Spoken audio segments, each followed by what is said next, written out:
Welcome to the channel. Today we're going to show you how we did this fake patina.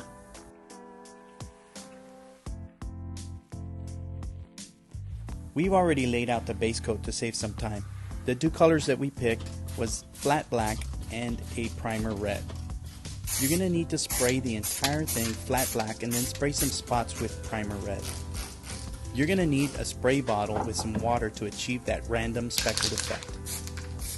Spraying the water prevents the paint from sticking to the surface, and since the water droplets are randomly shaped, the paint that does stick creates that speckled rust effect.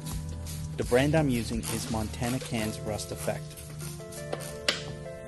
Of course, you can be creative with your color choice, but we felt that this was the best choice for the 34 Ford. Once the paint has a few minutes to flash, you will need to scuff it lightly with a Scotch-Brite pad.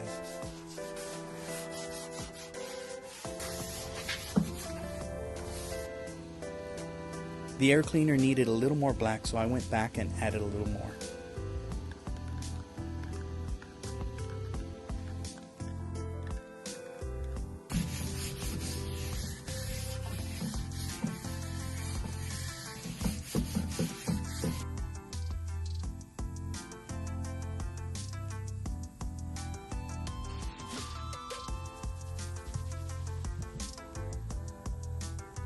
I like to do a section at a time and make sure that it's somewhat uniform. Using high pressure air will help add to the effect. Don't worry if you blow off some paint or chip it, that only adds to the effect.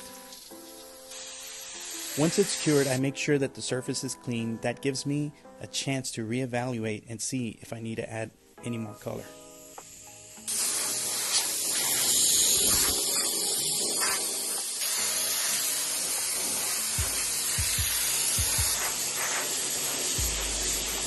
You'll notice that some areas of the car have a texture to it. I created this by using a texturized paint as well as brushing on some paint in some areas. Wish you guys could really see this dash in person and appreciate the effect. For the final touches, I'm using a reactive paint by Modern Masters that literally rust. It's expensive, so I use it as the last and final touch.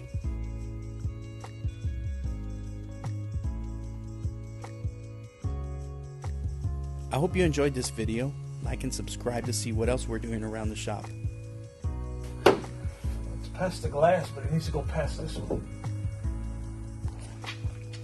Gonna need another yard of material. Yeah, I figured we would.